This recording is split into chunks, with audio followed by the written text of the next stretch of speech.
Hey, what's up guys? Welcome on Best Workout Videos.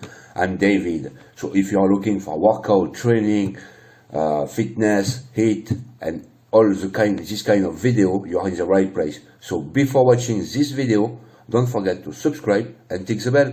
So now, let's watch. Welcome to my room slash schoolroom slash closet slash gym. I don't know, I spend all my time up here now.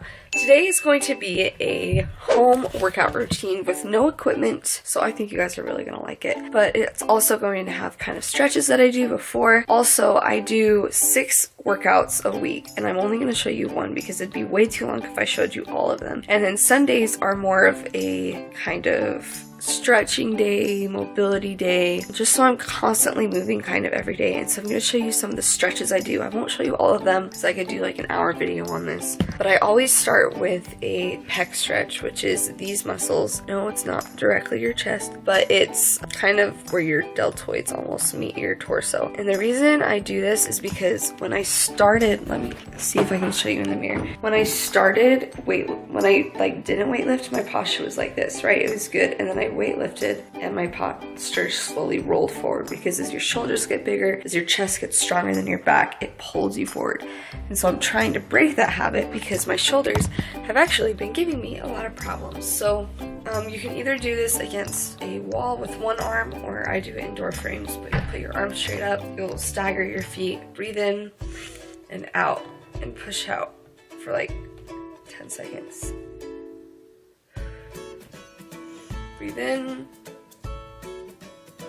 and out. And you'll do that a few times, and then you'll come down to the middle.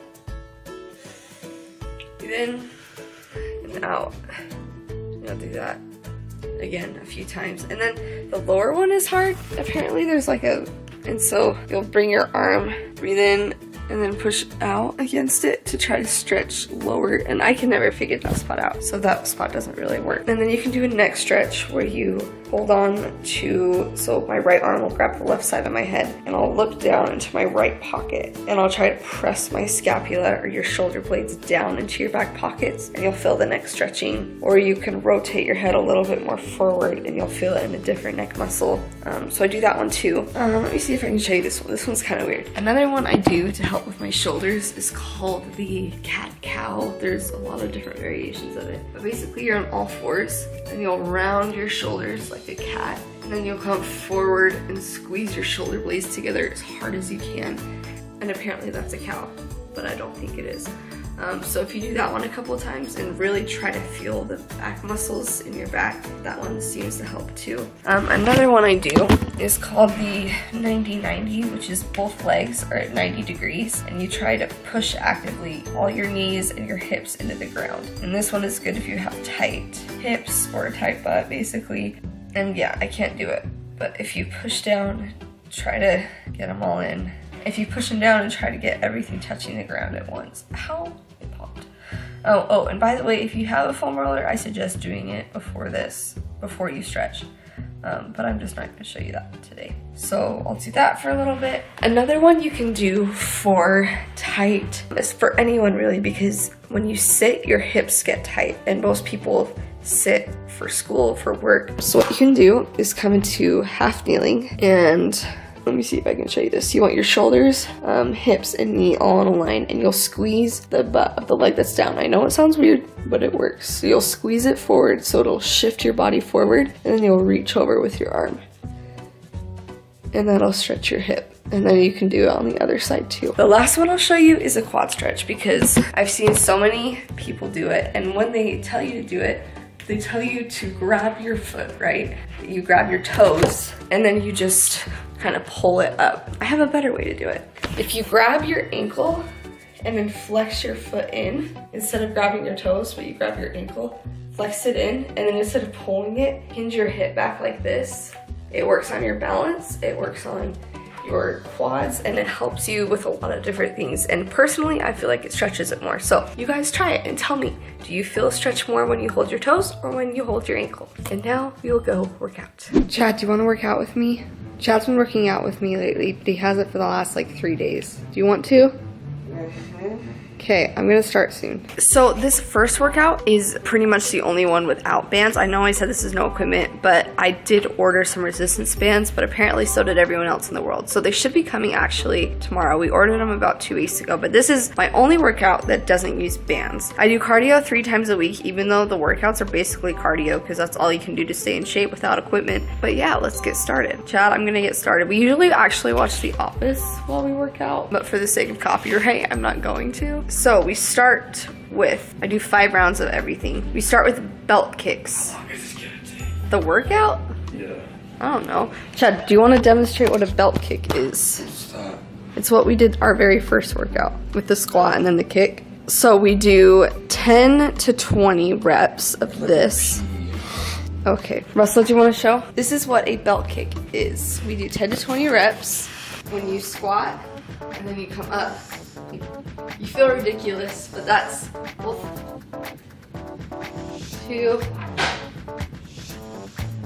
3, what does Dwight have? 4, and I usually do 10. The next one we're gonna do is V-ups, which is basically, this is hard without a tripod, y'all. And this strengthens your upper abs, but you'll lay down. I actually don't know what you do with your hands, but you'll strengthen your legs and then you'll come up. And I do it with the knees bent.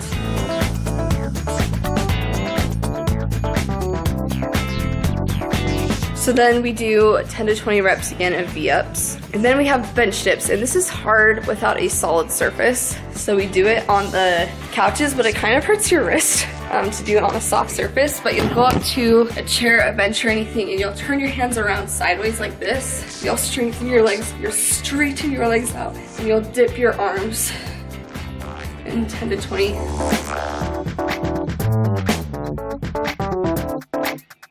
The next thing we're doing is what you see a lot of fitness gurus on Instagram do, but it's called the curtsy squat. I actually hate this, and I don't do it when I'm at the gym with weights, but I do it body weight. But you'll stand and you'll come and you'll take your leg behind and you'll come and squat. And I don't like it just because of the position that it puts your knees in. You can't really keep your knees straight and it like tilts your hips sideways, and I don't really like it. But I'm not adding any weight to it, so I'll do it body weight. But I do 10 on each side, so we'll do 10, 9.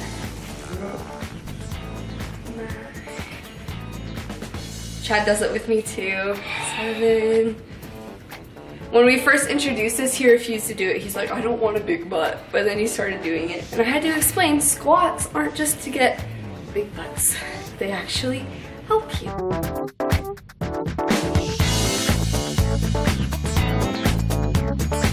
And then we are doing flutter kicks for 30 seconds because a lot of people, when they do their abs, they actually just do a bunch of upper abs like sit-ups, crunches, stuff like that. But flutter kicks help with your lower abs too. I hate flutter kicks. A lot of people, when they do it, they like arch. Have you noticed? Mm-hmm. They like arch their back really bad. But just go to the point where your back doesn't arch. So for me, it's about right there. And you'll just, and we do it for about 30 seconds. Straighten your feet. There you go. As long as your legs are straight. Yeah. But we do it for about 30 to a minute, 30 seconds to a minute.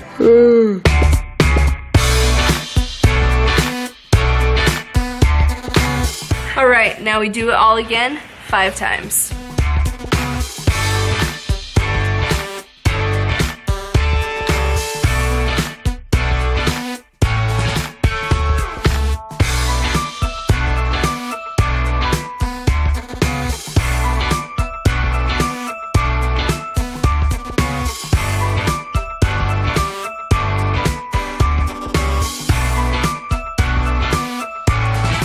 Alright, we're gonna do that 3 more times and we'll see you for conditioning, which you always do after you weightlift.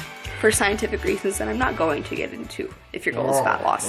One real fast point of correction. I realized when I was doing bench dips, my hands were like this, which is why they hurt. They go like this, not like this, like this. So that way you feel it in your tricep more. I was doing this, which is not what you want to do. I don't know what that strengthens, but it's not the tricep, so don't hurt yourself. That's how you do it. My bad. Okay, now it's time for conditioning. We do conditioning for 20 minutes, which is not how long I prefer to do it, depending on your goals of being faster or running longer. You don't condition as long as someone else, but because we're at home and this is all we have to do, we condition for 20 minutes 3 times a week. So we'll do 1 minute of burpees and No, not this again. okay, the thing is my shoulders pop every time I do a push-up. I was working with one of the sports medicine dudes at school to help fix it because it killed, but then school got canceled, so now I can't work with him. So I'm gonna take the push-up out of the burpee. I'll just go into the tall plank position, but I'm not gonna push down because it kills. And then we do squats for a minute, and because of my calves, you don't do jump squats. I have all these like things that I can't train the way I want, but Oh, because she's broken. okay, I go into the hospital next week though for the test before surgery, so I'm excited. So you do squats for a minute, and then you'll do walking lunges for a minute, or you could do jumping lunges depending on how you're feeling. And then you rest for a minute, so that's 4 minutes. And then you do it 5 times, so 5 rounds of those 3 exercises for a minute each. So I set my phone on, I change the settings so that it won't turn off if we don't touch it. So it just runs for 20 minutes. And we'll get started. Ready, Chad? Set. Wait, no, I hate boots. Go.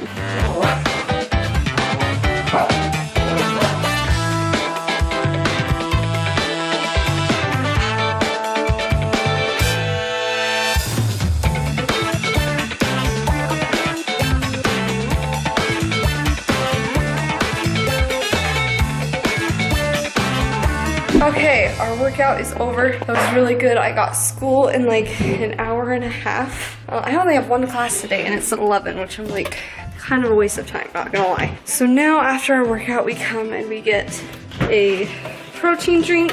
Every time we go to the store, we try to go to the store maybe once every week and a half. We get so many protein drinks because all of us drink them. So we'll have a protein drink.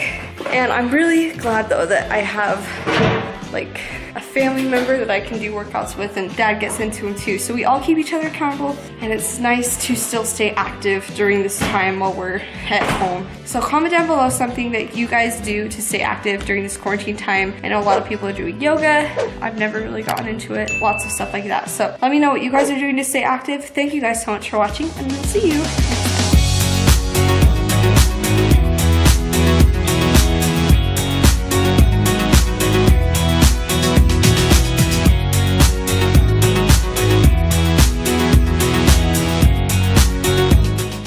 Hey, I'm back.